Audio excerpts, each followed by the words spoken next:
Iniciamos una serie de enseñanzas acerca de 3 aspectos que el cristiano necesita y que bien podemos quedarnos con la parte sencilla o profundizar y anhelar tener mayor conocimiento, mayor inteligencia o mayor sabiduría, o las 3 cosas. Necesitamos que vayan estas 3 cosas juntas: conocimiento, inteligencia y sabiduría. Ya hablamos del conocimiento, hablamos de esa experiencia, esa información que adquirimos. El conocimiento es necesario, es toda esa información que vamos almacenando a lo largo de la vida, ya sea porque la experiencia nos lo da o porque lo adquirimos a través de algún maestro, de alguna enseñanza, de algún libro, de alguna administración, de alguna forma adquirimos el conocimiento. Pero hablamos también que el conocimiento que necesitamos tiene que ser más profundo. El conocimiento que nos hace falta es el conocimiento de Dios. Si queremos tener una vida victoriosa, una vida en triunfo, una vida que cambia para bien, una vida que va mejorando, donde las cosas en nuestras vidas tienen que ir avanzando para bien, tenemos y necesitamos ese conocimiento, el conocimiento de Dios. Y hace 8 días hablamos de la inteligencia. También mencionamos que la inteligencia puede ser empírica o puede ser adquirida, o también esa inteligencia que Dios nos da. Dios nos ha dado inteligencia.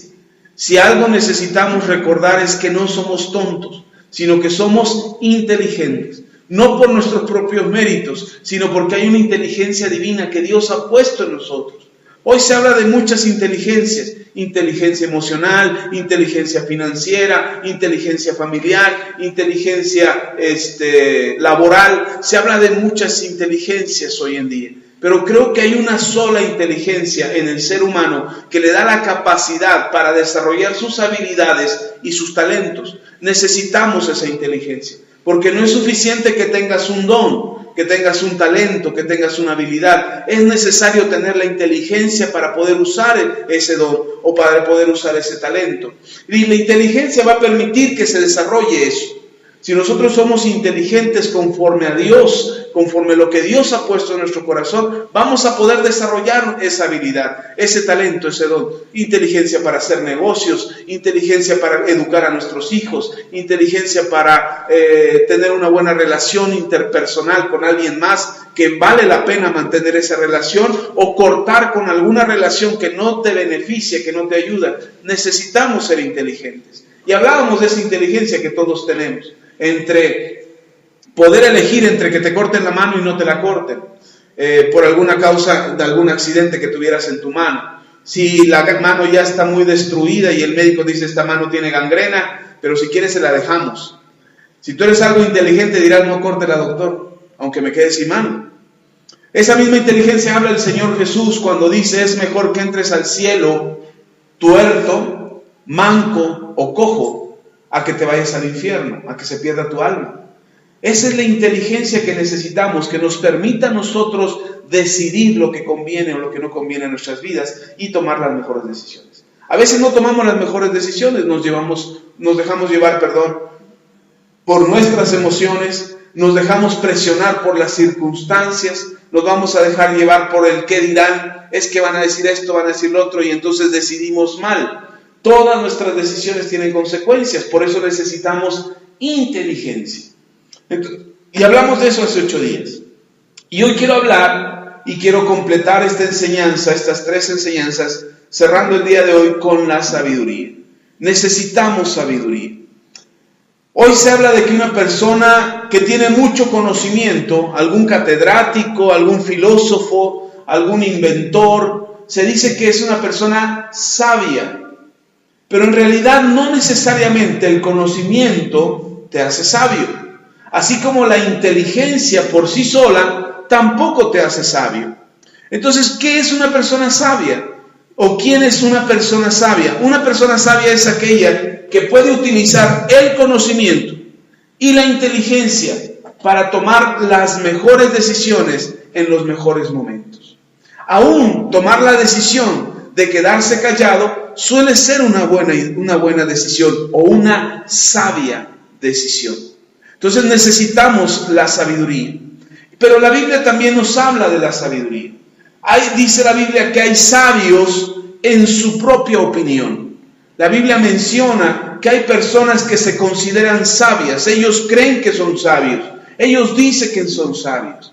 Y otra descripción de la Biblia dice que hay quienes dicen que otros son sabios. Es decir, podemos calificar la sabiduría de alguien y decir, no, esa persona es muy sabia, o esa persona tiene mucha sabiduría. Pero, ¿cuál es el tipo de sabiduría que realmente nos sirve a nosotros como hijos de Dios? No es la sabiduría de este mundo. Existe una sabiduría en este mundo que nos hace creer que esa es la buena sabiduría. Acumular conocimiento, desarrollar mucho la inteligencia y creemos que con eso podemos ser personas sabias. Pero muchos de esas personas sabias o que se consideran sabios cayeron en el error o en la falta de pecar contra Dios. Es decir, a pesar de su sabiduría, llegaron a equivocarse delante de Dios. Entonces, sabios no eran. Porque precisamente la sabiduría que necesitamos como hijos de Dios es la que te permite acercarte a Dios. Déjeme platicarle, en la Biblia nos cuenta la historia de Salomón, hijo de David. David está a punto de morir, tiene que haber un sucesor al trono y el sucesor al trono es Salomón. Dios designa a Salomón como el siguiente rey de Israel. Pero Salomón es muy joven para poder ser rey como David. Salomón es apenas un adolescente cuando David ya está a punto de morir. Así es que le va a dejar David, el rey, a su hijo Salomón una gran responsabilidad: dirigir al pueblo. Y no era cosa fácil, porque el pueblo de Israel, además de ser un pueblo que crecía en poder y en riquezas financieras, y se estaba acrecentando su ejército, muchos pueblos alrededor de Israel eran enemigos de Israel. Y entonces el próximo rey no solamente tenía que tener la sabiduría para reinar en Israel y dirigir al pueblo y organizarlo y mantenerlos en esa búsqueda y en esa hambre de Dios, sino que también tenía que tener la sabiduría para poder negociar con los pueblos alrededor de ellos, alrededor de Israel, para que no hubiera guerras, para que no hubiera más muertes. Y ese era el paquete que le estaban dejando a Salomón, siendo apenas un adolescente. Lo curioso es que hoy se dice que los adolescentes son las personas con las peores decisiones. Un adolescente se deja llevar por sus emociones, un adolescente se deja llevar por sus circunstancias. Hoy está muy contento, mañana está eufórico, mañana está feliz y al rato está triste, deprimido, enojado. Y entonces esa gran variedad de emociones le hace tomar malas decisiones. Es en la adolescencia cuando los muchachos deciden casarse pronto, o reciben un embarazo no deseado, o dejan la escuela y se ponen a hacer otras cosas, o son involucrados en la delincuencia. Es precisamente en la adolescencia, porque son fácilmente influenciables. Entonces, esta característica del adolescente que puede ser movido por sus circunstancias, Salomón lo entiende, y lo que le pide a Dios para dirigir al pueblo, después de ofrecer un gran holocausto, un gran sacrificio para Dios, y de haber construido el templo, Salomón le pide a Dios sabiduría. Y Dios le da sabiduría. De hecho, dice la Biblia que no hay, en aquel tiempo, dice, no hay y no ha habido, ni habrá hombre más sabio que Salomón. Y uno puede decir, wow, Salomón, el hombre más sabio sobre la tierra. Y eso lo dijo hace más de 2000 años. Entonces, imagínense que a lo largo de la historia de la humanidad, todos los hombres sabios que ha habido, porque ha habido muchos hombres sabios, dice la Biblia que no habría otro hombre más sabio que Salomón. Lo curioso es que Salomón también tomó malas decisiones.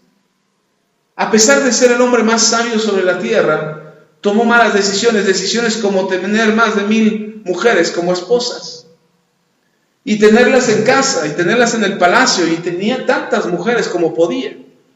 Esa era una mala decisión, eso es algo que le perjudicó a Salomón.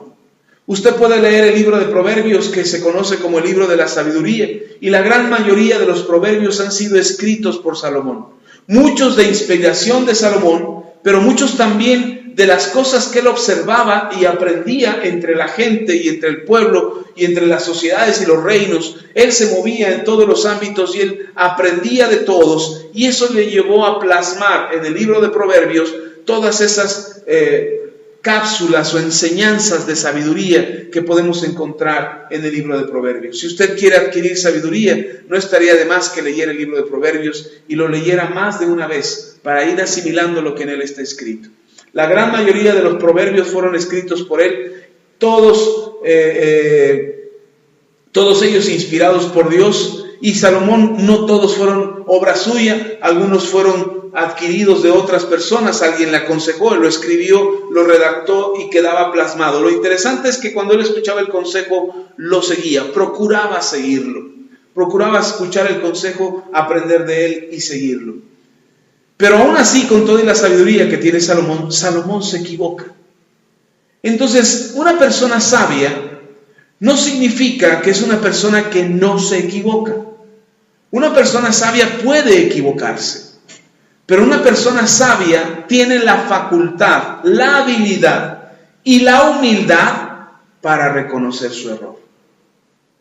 Entonces, podríamos decir qué tipo de sabiduría tiene el mundo, pero no quiero ahondar en eso, solamente mencionarle que hoy los estándares de sabiduría que tiene el mundo han bajado el nivel. Es decir, antes las personas sabias eran gente que filosofaba, que profundizaba en el pensamiento, que analizaba las cosas y daba los consejos conforme a cada una de las personas para que las personas tomaran las mejores decisiones.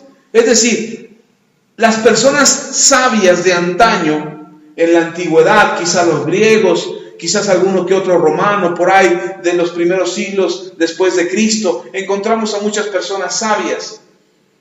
Y después más adelante también, pero el estándar de sabiduría o la medida de sabiduría fue bajando, porque resulta que al hombre ya no le gustaba tanto pensar, ya no le gustaba tanto analizar, incluso algunos llegaron a decir que ya todo había sido descubierto, que para qué filosofaban o para qué meditaban. De hecho, una de las ciencias que inició o que dio origen a todas las demás ciencias fue la filosofía.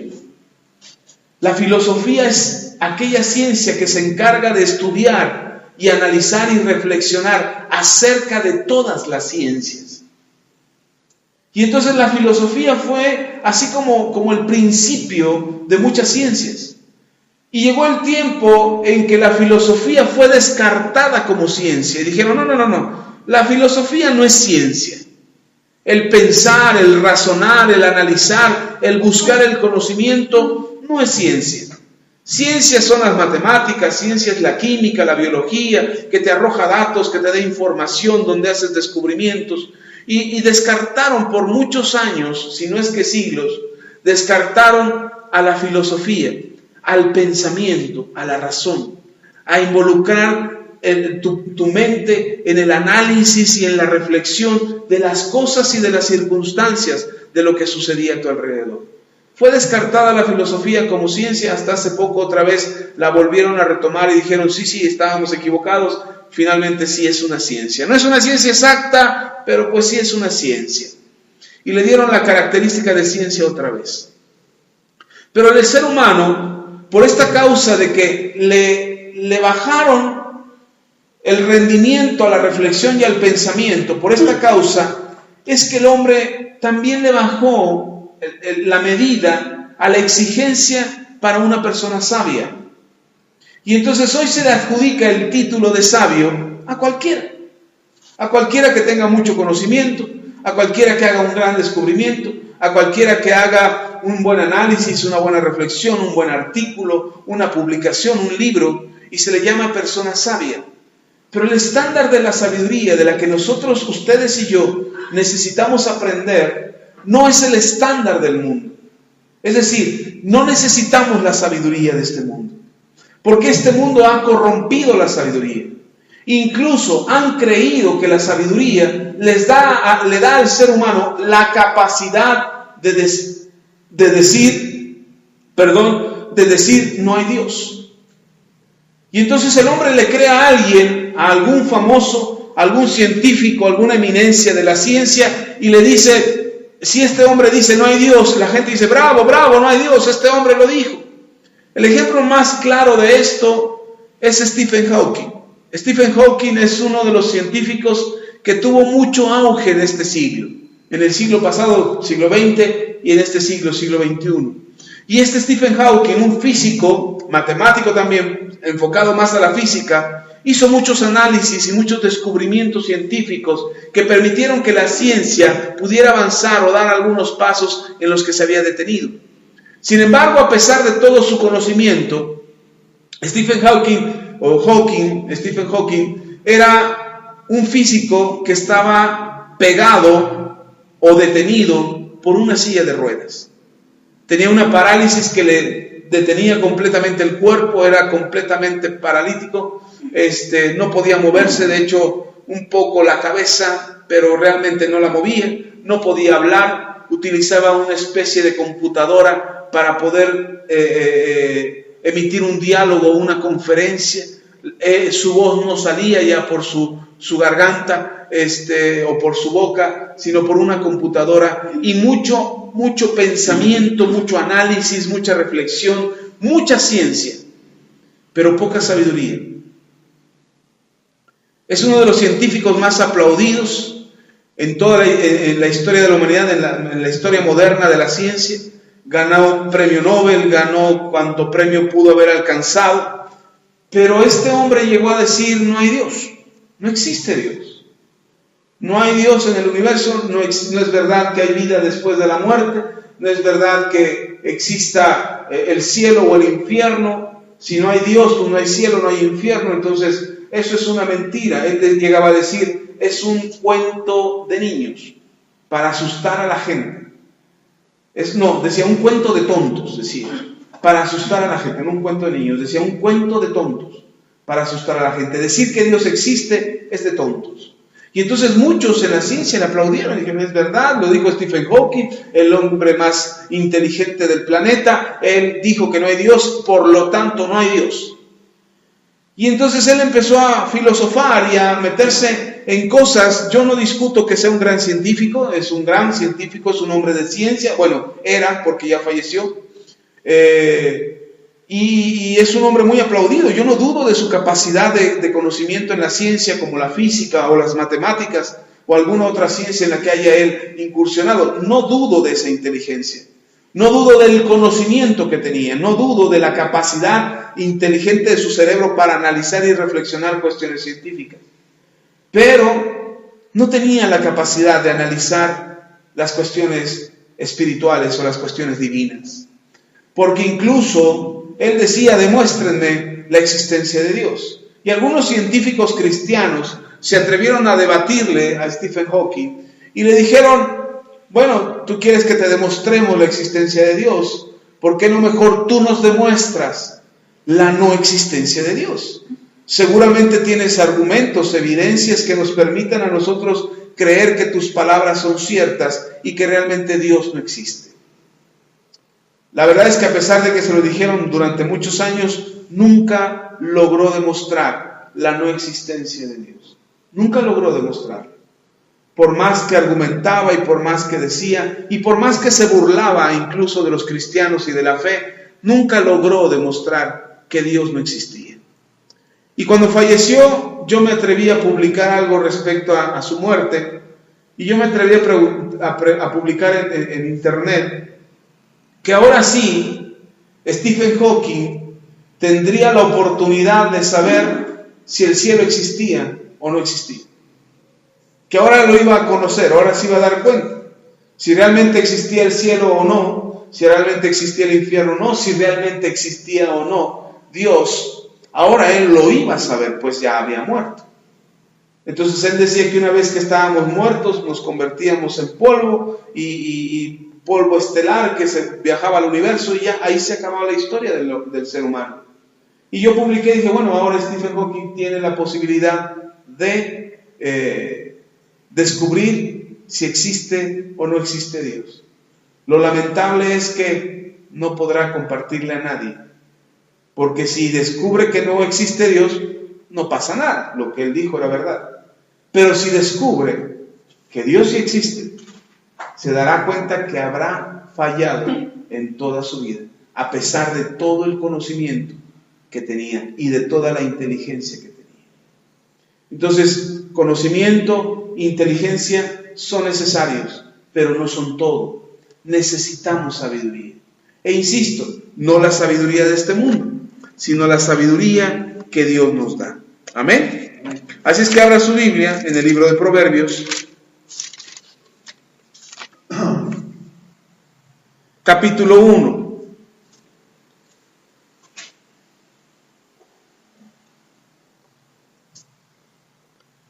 Proverbios capítulo 1.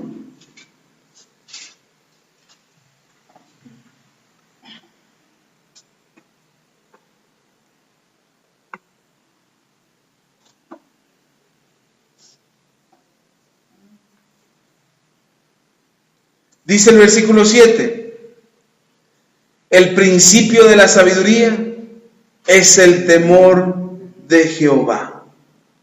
Los insensatos desprecian la sabiduría y la enseñanza. Esto es fundamental para usted y para mí. Necesitamos tener este fundamento. Dice la Biblia, el principio de la sabiduría es el temor de Jehová. Ahí en Proverbios 1:7. ¿Cuál es el principio de la sabiduría? No es que sea el comienzo de la sabiduría, sino que es el fundamento de la sabiduría. El principio que rige, que mueve, que estructura la sabiduría es el temor de Jehová. Ahora, esto es importante. Si usted tiene temor de Jehová, usted empezará a caminar en sabiduría. Usted necesita la sabiduría para tomar buenas decisiones. Usted necesita la sabiduría para mejorar su condición de vida. Necesitamos la sabiduría. Y dice que el principio de la sabiduría, el fundamento de la sabiduría es el temor de Jehová. Aquí es donde muchos cristianos se confunden. Y confunden temor de Jehová a temor a Jehová. Son dos cosas distintas. Temor a Jehová es tenerle miedo a Dios. Saber que Dios te puede mandar al infierno y que por miedo tú lo obedeces, ese es temor a Jehová. Tú puedes tener temor a Jehová. El problema es que tu fe esté fundada en el temor a Jehová. Es decir, que tú tengas miedo y que por eso vengas a la iglesia. Que tú tengas miedo y por eso oras. Que tengas miedo de ir al infierno y que por eso busques a Dios. Ese es el temor a Dios, el temor a Jehová. Entonces la mayoría de la gente tiene temor a Jehová. Ese temor a Jehová es creer que Dios te va a castigar cuando tú te portas mal.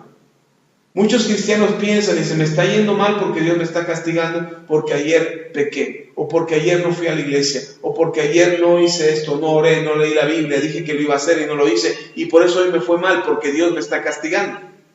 Y mucha gente tiene temor a Jehová. Ahora, ¿está mal que tengamos temor a Jehová? No, está bien. De hecho, yo le he dicho a algunas personas, no a todas, a algunas personas, que me dicen, es que yo no quiero ir al infierno. Le digo, qué bueno que tienes miedo de ir al infierno. Porque yo espero que ese miedo de ir al infierno te provoque a cambiar tu vida. Entonces, tener temor a Jehová no está mal. El problema es que tú vivas teniendo temor a Jehová. De que vivas teniendo miedo a Dios. Va a pasar que va a llegar el día como cuando el papá es muy enojón, no sé si le ha pasado, que en alguna familia, a lo mejor usted lo ha visto, o a lo mejor en su propia familia le tocó a usted tener un papá muy enojón. Y entonces todo íbamos con mamá. Para los permisos íbamos con mamá, para la ayuda íbamos con mamá. Si reprobábamos alguna materia, primero le decíamos a mamá. Si había que pedir algo, había que pedirle a mamá primero para que mamá suavizara a papá y entonces ya después venir con papá. Cuando un niño crece con miedo a su padre o a su madre, a cualquiera de los dos, cuando crece con miedo, difícilmente se acerca. ¿Se ha dado cuenta de eso? Que crece prácticamente lejos de los padres porque tiene miedo. Tiene miedo a contarle que en la escuela le robaron los lápices o el lápiz o los colores, porque si mamá se entera, mamá le va a dar una tunda, entonces mejor no le dice nada. No le confiesa lo que pasó. Cuando la maestra manda a llamar a la mamá o al papá porque el hijo se portó mal, el muchacho no le avisa a papá o a mamá. No le dice. ¿Por qué no le dice? Porque tiene miedo. Porque si mamá o papá se enteran de que se peleó en el salón de clases, o que no trajo las tareas, o que hizo algo incorrecto en la escuela, le va a ir como en feria en la casa. Le van a dar una tunda y a lo mejor algunos papás ni se esperan a la casa. Ahí delante de todo el grupo, delante de la maestra, le va a dar unos zapes o unos cocos, o le va a estar regañando en público, y es vergonzoso para un niño. Y entonces, cuando los hijos le tienen miedo a los padres, cuando los hijos tienen miedo a los papás, entonces se genera una distancia entre los padres y los hijos. Tanto que se genera una barrera. Una barrera donde los hijos no tienen la confianza para acercarse a papá o mamá y decirle, me está pasando eso. Incluso aunque esté en peligro la integridad del muchacho, o de la niña, o del niño. Ellos no le van a decir a papá porque se va a enojar papá. Aun cuando ellos estén en peligro, aun cuando estén en contra de su integridad, hay algún abusador, hay una persona molesta, alguien que lo está amenazando, alguien que le está robando el dinero en la escuela, o que le está yendo mal en el trabajo, si ya es un adulto, no tienen la confianza de decirle a papá o mamá, me está pasando esto, porque les tienen miedo. Yo le voy a abrir mi corazón, no le voy a decir a nadie, pero yo tuve miedo de mi papá hasta los 23, 24 años. Yo tenía miedo de mi papá. Yo no quería platicarle a mi papá lo que me pasaba porque tenía miedo. Miedo a que me regañara, miedo a que me diera unos cinturonazos, miedo a que me pegara, miedo a que me castigara, incluso miedo a que se decepcionara de mí. Yo tenía miedo de que mi papá se decepcionara de mí. Finalmente eso provocó que se hiciera una barrera entre mi papá y yo. Una barrera que nos distanciaba, y aunque estábamos en la casa juntos y comíamos juntos y salíamos de viaje juntos, yo estaba distante de mi padre. Yo no podía confesarle a mi papá lo que había hecho. Yo no podía platicarle a mi papá lo que me había pasado. No le platicaba nada acerca de mi vida íntima o mi vida emocional. Yo no le platicaba a mi papá porque tenía miedo. Miedo a que me regañara, miedo a que se burlara, que me golpeara. Tenía miedo. Y eso pasó durante 23 años.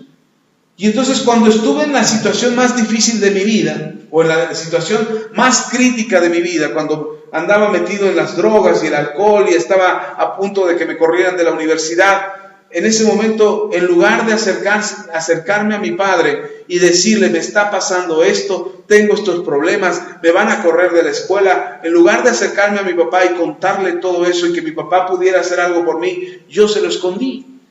Se lo escondí tanto que todavía durante un año más, ya me habían dado baja de la universidad, pero durante un año más estuve engañando a mi papá, diciéndole que iba a la universidad. Un año. Yo dije, wow, cuando hoy lo reflexiono, digo, wow, qué mentirosito que era. Pero cuando lo reflexiono, digo, pero ¿por qué se lo oculté? ¿Por qué no le confesé a mi papá? Me está yendo mal en la escuela. Por miedo. Tenía miedo a mi papá. Y entonces ese miedo impedía que yo me acercara a mi papá. Hoy, gracias a Dios, ya no le tengo miedo a mi papá. Y todavía hace algunos años atrás, cuando nuestra situación financiera entre mi esposa y yo estábamos casados, nuestros hijos eran pequeños y nuestra situación financiera era muy difícil, yo tuve la confianza de poder llamar a mi papá por teléfono y decirle, papá, me está yendo mal, necesito ayuda. Mi papá, como pudo, nos prestó un dinero, nos aconsejó, habló conmigo, me serenó, me dijo, tienes que esforzarte, la vida sigue, de los problemas que huyas allá, te los vas a encontrar acá. Entonces, todo eso me dijo mi papá, y hizo una diferencia, me hizo continuar. Yo dije dentro de mí, si yo hubiera hablado con mi papá antes, si yo no le hubiera tenido miedo a mi papá antes, quizás mi historia hubiera sido diferente. No hubiera entrado en las drogas tanto, hubiera terminado la ingeniería, no sé, hubieran pasado muchas cosas en aquel entonces. Pero nos distanciamos tanto de nuestros padres porque les tenemos miedo. Ahora, eso pasa también con Dios. Cuando nosotros tenemos miedo a Dios, está bien en un principio porque eso va a hacer que te haga pensar 2 veces antes de tomar una mala decisión. La vas a pensar, no, es que si hago esto me puede ir mal. Ok, te hace pensarlo. Pero eso significa que no conoces a Dios completamente. Entonces necesitamos conocer a Dios. Porque si tenemos miedo a Dios y solamente le tenemos miedo, seremos como los demonios. La Biblia dice que los demonios temen a Dios y tiemblan delante de Él. Y seremos como los demonios, vamos a tener miedo a Dios y vamos a temblar delante de Él, pero así como los demonios no obedecen a Dios, también nosotros no obedeceremos a Dios, solamente tendremos miedo. Entonces, tener temor a Dios es tener un miedo en el corazón de que nos vaya a pasar algo, que Dios nos vaya a castigar por lo mal que nos portamos. Eso no es de lo que está hablando Salomón. Salomón en el libro de Proverbios escribe y dice: el principio de la sabiduría es el temor de Jehová. Y esto es importante porque hay una diferencia entre tener temor a Dios o tener temor de Dios. ¿Cuál es el temor de Dios? El temor de Dios, a diferencia del otro, donde le tienes miedo a Dios, este temor de Dios, le tienes miedo a Dios, pero no por lo que te pueda hacer, no porque te pueda castigar o te pueda mandar al infierno. Tú tienes temor de Dios porque lo amas, porque lo respetas, porque quieres honrarlo, porque no quieres ofenderlo con tus actos, con tus palabras o con tus pensamientos. Esta relación es más bien no como el padre, como el hijo al padre al que le tiene miedo, sino esta relación es más bien de amor, como cuando amas a tu pareja, amas a tu esposo o amas a tu esposa o incluso amas a tus hijos. Y cuando los amas, tú dices: no voy a hacer esto porque los puedo dañar. No voy a tomar esta mala decisión porque los puedo afectar. Lo que yo decida puede afectar sus vidas. Hace poquito estábamos, mi esposa y yo, salimos a hacer unos trámites, unos asuntos del trabajo y andábamos ahí y nos dieron las 11 de la mañana y no habíamos almorzado nada. Y entonces dice mi esposa: vamos a almorzar. Y yo digo: bueno, encontramos un lugar ahí donde parar y nos sentamos a almorzar. Y apenas nos íbamos sentando los dos a almorzar y los dos pensamos: ¿y los niños? O sea, todavía ni pedíamos nada y ya estábamos pensando en los niños. En nuestros, decimos niños, pero ya están bien viejos. Decimos: ¿y los niños qué van a almorzar? Todavía no nos llevamos el bocado a la boca, todavía no estábamos disfrutando y ya estábamos pensando en ellos. Ahora, ¿es porque les tenemos miedo? No, es porque los amamos. Y antes de llevarnos un bocado a la boca ya estábamos pensando nosotros qué iban a comer ellos. Así es que mi esposa les habló por teléfono, le dijo: ¿qué están haciendo? Nosotros todavía teníamos que hacer otras cosas, no podíamos regresar a casa todavía. Y mi esposa le dice: ¿qué están haciendo? Pues ya nos levantamos, hicimos que hacer algo de qué hacer. ¿Tienen hambre? Sí. ¿Hay algo para desayunar en la casa? Sí. Hay huevitos, hay esto, hay lo otro. Le dice: ¿quieren desayunar eso? Sí, mamá, no te preocupes, nosotros comemos esto. Con esa voz, con esa respuesta de nuestros hijos, ya digo: bueno, vamos a comernos algo. Pero ya antes habíamos pensado en ellos. Ese es el temor de Jehová. Es que tú piensas antes en Dios antes de tomar una decisión. Llevas presente a Dios en tu pensamiento. No es que solamente estés pensando Dios, Dios, Dios, Dios, y repites en tu cabeza Dios, Dios, Dios, Dios, para decir estoy pensando en Dios todo el tiempo. No. Simplemente que cuando vas a tomar una decisión, tú dices: ¿esto ofende a Dios? ¿Esta actitud que estoy teniendo le agrada a Dios? ¿Dios se siente feliz conmigo cuando yo tome esta decisión? ¿Estará bien lo que voy a hacer? Dios habla a mi corazón, y ese pensamiento de Dios es ese temor de Dios. ¿Qué es ese temor de Dios entonces? Es considerar la presencia de Dios en tu vida de manera reverente. Es decir, no le vas a faltar el respeto a Dios. Lo que hagas, lo que decidas, lo que pienses, lo que hables, lo que comentes, incluso lo que sientas, estarás pensando en Dios antes incluso que en ti mismo. ¿Sí está conmigo? A eso se refiere Salomón. El principio de la sabiduría es el temor de Jehová. Y lo confirma en la siguiente parte. Dice: los insensatos desprecian la sabiduría y la enseñanza. Es decir, aquellos que no tienen temor de Dios desprecian la sabiduría. No les importa Dios. Todo lo que deciden, oye, ¿y Dios qué piensa acerca de eso? No me importa lo que Dios piensa. Ni siquiera creo en Dios. Es más, Dios no existe. Como Stephen Hawking. Y decir eso tan simple como decir que Dios no existe, parece palabras sencillas, pero tiene un peso de repercusión en la vida de uno. Y es algo que no salió solamente de improviso, es algo que se fue acumulando con el tiempo en el corazón.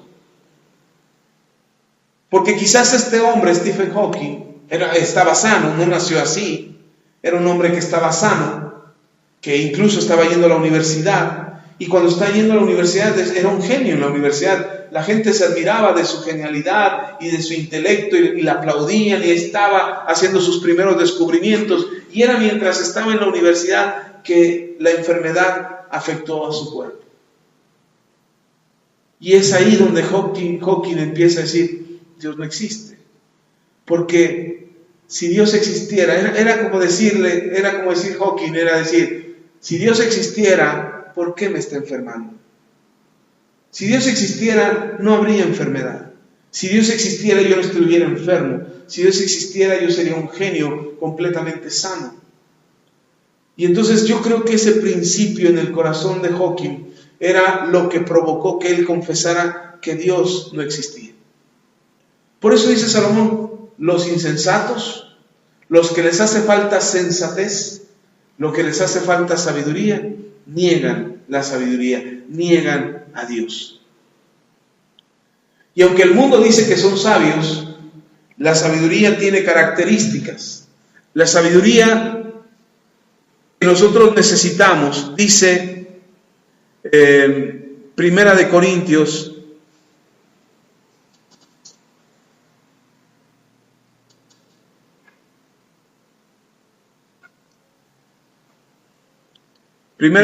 capítulo 1.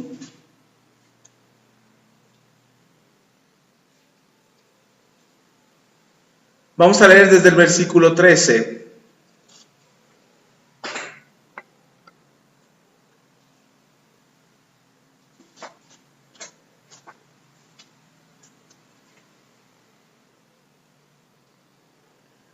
Primera de Corintios capítulo 1, versículo 13. Dice la Escritura: ¿acaso está dividido Cristo? ¿Fue crucificado Pablo por vosotros? ¿O fuisteis bautizados en el nombre de Pablo? Doy gracias a Dios que a ninguno de vosotros he bautizado sino a Crispo y a Gayo, para que ninguno diga que fuisteis bautizados en mi nombre. También bauticé a la familia de Estéfanas. De los demás, no sé si he bautizado a alguno otro. Pues no me envió Cristo a bautizar, sino a predicar el Evangelio, no con sabiduría de palabras, dice Pablo, para que no se haga vana la cruz de Cristo. Hay una sabiduría, y dice Pablo, esta sabiduría que algunos utilizan es la sabiduría de palabras. Y quisiera que entendiéramos un poco lo que el apóstol Pablo está diciendo, porque no se trata de que el que tiene muchas palabras es sabio, sino lo que Pablo está diciendo, que hay quienes convencen por medio de las palabras, que existe una habilidad de hablar, una habilidad de expresarse que puede generar convencimiento, que puede generar convicción en algunas personas. Y el apóstol Pablo dice: yo no les vine a predicar con convencimiento de palabras o con una sabiduría de palabras, es decir, mis palabras no son las que los van a convencer. No estoy usando las palabras para convencerlos a ustedes. Dice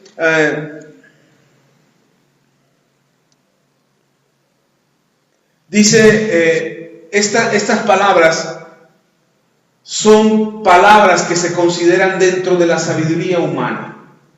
Es decir, para muchos, aquel que habla bonito, que se expresa bien, que tiene muchas palabras así rimbombantes, que suenan muy padres, y habla muy bien, es una persona sabia. No. Dice el apóstol Pablo, esa es una sabiduría humana. El tener la habilidad de hablar no te hace una persona sabia. Por ahí dice de mi tierra, verbo mata carita. No sé si por acá lo digan también, pero ¿qué quiere decir esto? Que aquel que tiene mucha palabra puede convencer más a una mujer para que sea su novia, su esposa, que a alguien que es muy guapo. Dice, alguien que sea muy guapo tiene su atractivo, y a lo mejor por el atractivo convence a la chica de que sea su novio. Pero dice, pero alguien que sabe hablar bien, le gana al que es guapo. Porque habla bien. Porque convence con sus palabras. Y eso es verdad. Uno puede convencer por medio de las palabras. Y el apóstol Pablo dice, esta es sabiduría de palabras. Tener muchas palabras para lograr un propósito, para lograr un objetivo. Y el apóstol Pablo dice que él no predicaba con estas palabras, con esta sabiduría, de palabras, sino que él predicaba, dice en otro texto, yo no los vine a convencer con palabras de humana sabiduría, sino con la manifestación del poder de Dios, del poder del Espíritu Santo. Así es como los vine a convencer. Que sea el Espíritu Santo el que obre para convencerlos y no sean mis palabras las que los convenzan. ¿Sí estamos? Entonces, puede haber sabiduría de palabras. Puede haber alguien que habla muy bien, que es muy elocuente, pero no significa que sea una persona sabia. ¿Cómo puede saber que no es una persona sabia? Por los resultados en su vida. Por cómo está su matrimonio, por cómo está su trabajo, por cómo están educados sus hijos. Y ahí te das cuenta si una persona es sabia o no realmente. Entonces, la sabiduría que nosotros necesitamos no es la sabiduría de este mundo, no es una sabiduría humana, sino la sabiduría que nosotros necesitamos es la sabiduría de Dios. Y ya antes habíamos visto en Efesios, usted puede ver en Efesios capítulo 1,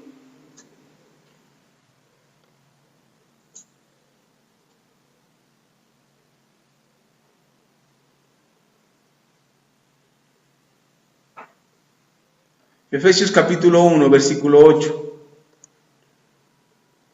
Dice la Escritura, esto ya lo habíamos leído, cuando hablamos de la inteligencia. Vamos a leer desde el versículo 6, porque ya lo habíamos leído antes, pero vamos a leer desde el 6.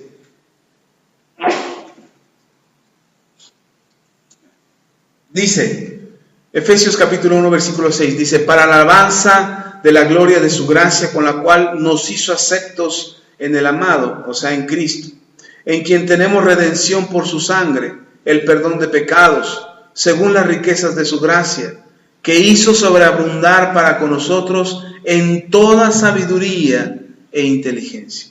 ¿Qué nos dio Dios? Sabiduría e inteligencia. Pero mire lo que dice Pablo, versículo 8 otra vez, que hizo sobreabundar para con nosotros en toda sabiduría e inteligencia, versículo 9, dándonos a conocer el misterio de su voluntad.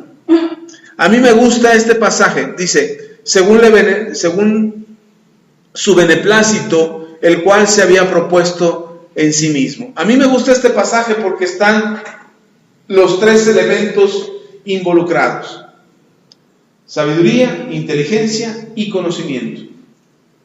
Y dice que Dios nos hizo sobreabundar en sabiduría e inteligencia, pero no para presumir, sino para darnos a conocer su voluntad. Entonces, el principio de la sabiduría es el temor de Jehová. ¿Estamos bien? Necesito tener temor de Dios, es decir, respeto a Dios. Yo quiero ser una persona sabia, yo tengo que aprender a respetar a Dios. Tengo que aprender a pensar en Él.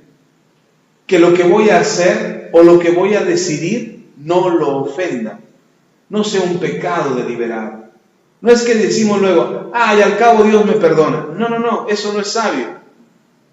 Hoy precisamente, que estábamos viendo lo de la camioneta para que la arreglaran, estaba con dos mecánicos, los dos cristianos, uno más tiempo que el otro, uno más madurez espiritual que el otro, pero se soltó una charla entre los cristianos y pues yo, siendo el pastor ahí en medio de ellos, pues argumentaban ellos para ver, ellos querían ver de qué lado me ponía, si me ponía del lado de uno o me ponía del lado de otro. Pero si yo decidía estar del lado de uno o del lado del otro, en ese momento el otro, del lado del que no estuviera, se iba a ofender. Y quizás hasta se iba a confundir. Y en algún momento dado, su corazón iba a estar entristecido y hasta lejos de Dios.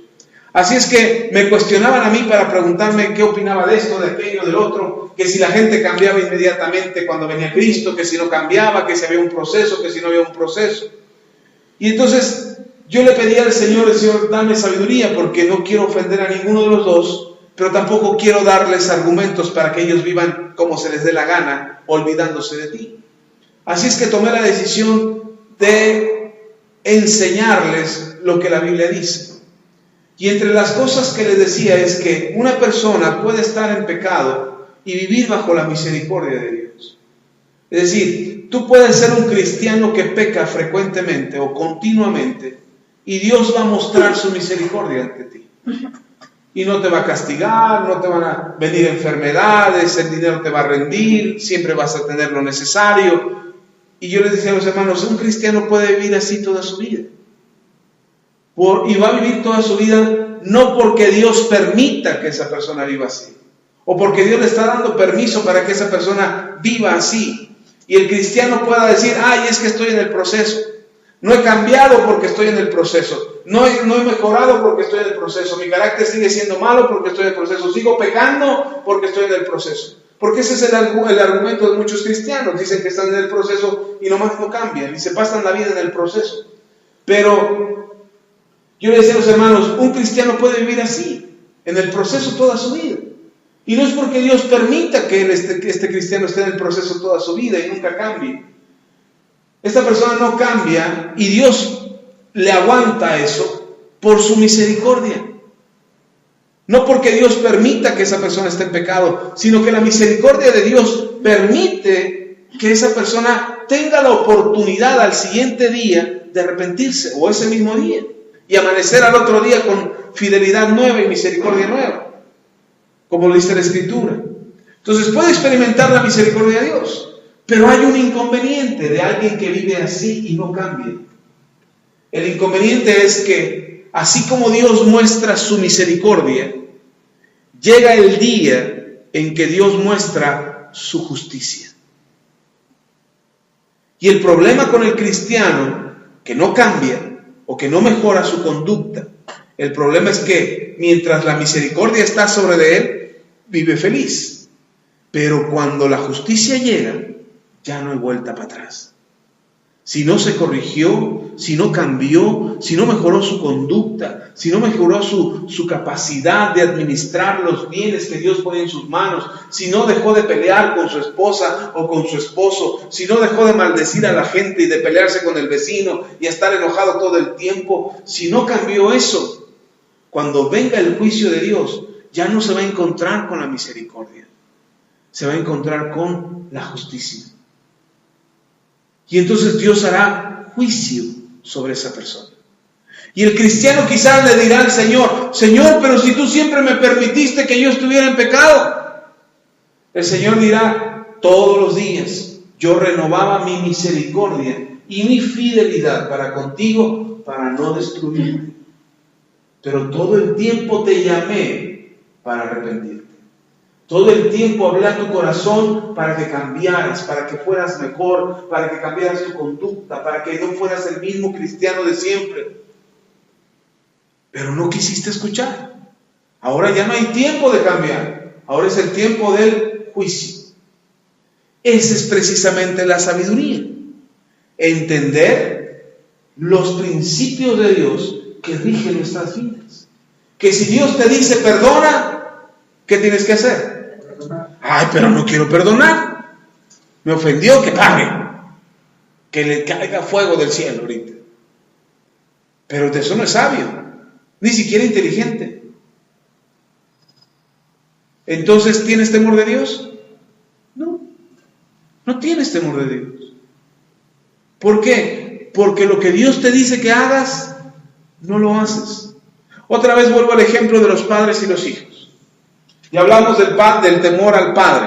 Ahora vamos a hablar del temor del padre. Un hijo que es educado con corrección y disciplina, no violencia, porque la violencia no es buena en el hogar. Con corrección y disciplina. Un hijo se porta mal, papá lo corrige. Y además no solamente lo corrige, sino que además le enseña por qué lo corrige. O sea, no nada más desde que, chamaco, te portaste mal, toma, boom, ya. Y así va a aprender. No va a aprender. El niño va a guardar temor. así mejor ni le digo porque otra vez me va a dar una tranquiza como la última vez. Sino que si tú le enseñas y dices, esto que hiciste estuvo mal, necesita corrección o necesita disciplina, no sé, un castigo, una reprensión, una restricción de alguna cosa, al niño le hará entender que lo que hizo está mal. Y entonces ya aprendió, ¿sí está conmigo? Ya aprendió que eso que hizo no es correcto, que a papá le ofendió, que a papá le molestó. Entonces, el niño ya sabe, la próxima vez que lo quiera hacer, sabe que si lo hace, ¿cuáles son las consecuencias? ¿Cuáles son las consecuencias? Castigo, reprensión, restricción, lo que sea que se ponga. Y entonces el niño, la siguiente vez, no lo va a hacer. Y no lo va a hacer porque sabe lo que le espera. Pero conforme lo practica, conforme deja de portarse mal, conforme obedece a papá, entonces se da cuenta que no es que le tenga miedo a papá, porque se da cuenta que ahora la vida le está yendo bien. Las cosas le salen bien, la gente lo respeta, le va bien en la escuela, tiene buenas calificaciones, es aplicado, le gusta estudiar, de repente se vuelve profesionista, de repente tiene un buen trabajo y dice, wow. Y le dicen, oye, es que eres muy sabio. La verdad es que me lo enseñó mi papá. Desde pequeño me enseñó que había que esforzarse, que había que ser honesto, que no había que robarse un lápiz, que había que devolver los cambios, que había que hacer aquello, tender la cama, recoger el cuarto. Cuando es pequeño no lo entiende, pero conforme avanza en la vida, se da cuenta que era por su bien. Y entonces el niño va caminando obedeciendo a papá y a mamá, y de repente se da cuenta que vale la pena obedecer a papá.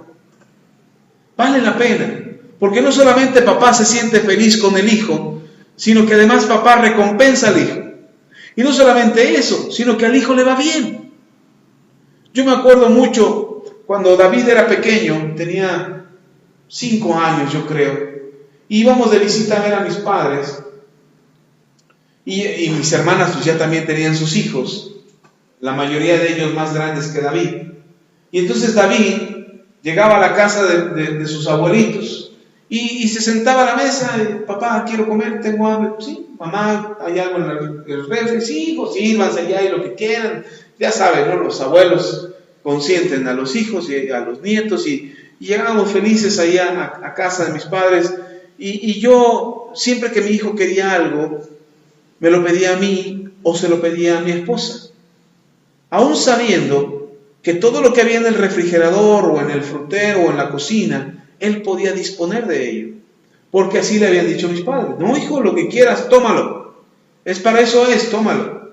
Y entonces mi hijo siempre nos preguntaba, papá, ¿puedo tomar esto? Y hasta la fecha, todavía lo hace.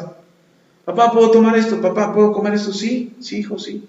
Y algunas cosas que yo no sé, yo le pregunto a tu abuela, a lo mejor no sé, a lo mejor lo tienen reservado para alguien, o es de tu abuelito, no sé, pregúntale a tu abuela. O pregúntale a tu abuelo. Y a mi hijo va, oiga, abuelito, ¿puedo tomar? Sí, hijo, lo que quieras, acábatelo. Pero siempre preguntaba. Pero cuando se es adulto, tú esperas que así actúe un adulto, ¿o no? O cuando alguien llega a tu casa y de repente está de visita y se para, no es nadie de tu casa, se para y abre el refrigerador y tú nada más te le quedas viendo, y este confianzudo. Lo menos que esperas es que te lo pida, ¿o no? Eso es lo que esperas de un adulto. Pero de un niño no lo esperas. Sin embargo, sabemos que tiene que ser, porque si el niño no lo hace de pequeño, no lo hará de adulto. Y entonces mi hijo llegaba y entonces se sentaba a la mesa, comía, y cuando terminaba de comer decía, gracias abuelitos, gracias papá, gracias mamá, agarraba sus trastes, y así chaparrito como estaba, agarraba sus trastes y los llevaba a la cocina. Y dejaba sus trastes ahí en la cocina. Y todos mis hermanas, mis papás se le quedaban viendo y, mira David. O se comía un dulce, le daban, ten David, sus tías, sus primos o sus abuelos le daban un dulce, se comía el dulce y andaba con la basura en la mano. Y ella andaba y le decía, ¿qué traes en la mano? Basura. ¿Y para qué la traes? Es que ando buscando un bote de basura. Ah, pues está allá, mira, ya le decían dónde está. Iba y lo tiraba en la basura. Eso le sorprendía a mis hermanas. Y decían, ¡ay, qué niño tan educado, tan bien portado! Pero lo que ellos no veían era el trabajo que nos costó hacer eso. Las veces que se levantaba de la mesa y no recogía sus trastes. Y que nosotros, y se iba a sentar a frente de la tele a ver televisión y a ver las caricaturas. Y nosotros los levantábamos, David, ven a recoger tus trastes. Ah, no, que ven a recoger tus trastes. Ah, es que nada más veo ahorita en los comerciales. No, ven a recoger tus trastes. Ay, y las caras y los berrinches que hacía porque no quería hacerlo. Pero cuando lo hacía frecuentemente, se le generaba un hábito. De manera que cuando llegábamos de visita a otra casa y lo hacía, la gente decía, ¡ay, qué bien portado! ¡Qué un niño tan bonito! Sí, pero nos costó. Nos costó enseñarle eso. Tirar la basura en su lugar, lavarse los dientes, dormirse temprano. Eran pleitos todo el tiempo con el niño. Pórtate bien, obedece, vete a dormir, haz esto, haz lo otro, así. Y parecía que queríamos controlarlo, pero no. Veíamos los resultados. De manera que una ocasión, mi esposa y yo tuvimos que viajar a Monterrey. Con un evento de la iglesia teníamos que llevar a los jóvenes. Y dijimos, no vamos a llevar a David esta vez, ya lo habíamos llevado el año anterior a Monterrey. Y dijimos, no, esta vez no lo vamos a llevar. Y le hablé a mi mamá, y le digo, mamá, ¿me aceptas a mi hijo una semana? Sí, cómo no, tráeme lo que quieras. Pero ¿cómo te lo mando? Era un niño chiquito. No, yo voy por él a México, no te preocupes. En aquel tiempo mi mamá todavía podía hacerse esos viajes. Y se vino mi mamá a México, nada más llegó a la terminal. Compramos los boletos de regreso, subimos al niño y a mi mamá al camión y ahí van de regreso. Y estuvo con mi familia unos días. Cuando nos lo devolvieron, que fuimos por él, todos contentos con David. Todos contentos. No lloraba en la noche de que extraño a mi mamá, a mi papá. No hizo berrinches, no lloró, se portó muy bien, lo que quería lo pedía. La basura no la tiraba en el piso, recogía sus cosas, recogía la cama donde se dormía. Imagínense, pequeñito de 5 o 6 años tendiendo la cama, pues no la tendía bien, pero hacía que la tendía. Dije, no hombre, qué bien educado tiene David. Y uno podría decir, sí, ¿verdad? Como si así nacieran. No, así no nacen, hay que enseñarles. El asunto es que durante todos esos días que no estuvo con nosotros, prácticamente una semana, todos esos días que no estuvo con nosotros, se portó bien. La pregunta es ¿por qué? Si no estábamos ahí nosotros para regañarlo, si no estábamos ahí para corregirlo, si no estábamos ahí para disciplinarlo o apagarle la tele, porque además los abuelos consienten mucho a los nietos, y no estábamos ahí para decir no, vete a dormir pero lávate los dientes. Él lo hacía, antes de irse a dormir se lavaba los dientes. La pregunta es ¿por qué lo hacía? ¿Por qué tenía ese temor de sus padres? Porque él sabía qué es lo que más agradaba a sus papás. Y lo que más agradaba a sus papás es lo que hacía aun cuando sus papás no lo estaban viendo. Es el mismo principio que te da sabiduría. No es porque tus papás te miran que te portas bien. No es porque tus papás te están viendo que vas a hacer las cosas correctas. No es porque tus papás te están viendo que vas a recoger tu cama, o vas a recoger tus juguetes, o te vas a lavar la boca antes de irte a dormir o después de comer. No es porque tus papás te miran, sino porque tú sabes que eso le agrada a tus padres. Lo mismo pasa con Dios. Queremos ser personas sabias. Hagamos lo que le agrada a Dios. Aun cuando creamos que no nos está viendo. Ahora hay una gran diferencia. Nosotros no podemos saber a nuestros hijos todo el tiempo, pero Dios sí nos mira todo el tiempo. Y entonces Dios está mirando todo lo que nosotros hacemos y cómo nos conducimos. Amén. Entonces necesitamos sabiduría. ¿Cuál sabiduría? ¿La del mundo? ¿La que te dice que tienes que tener doctorados, maestrías, licenciaturas, estudios para poder ser sabio? No. Esas son las que dice Pablo, palabras o sabiduría de palabras.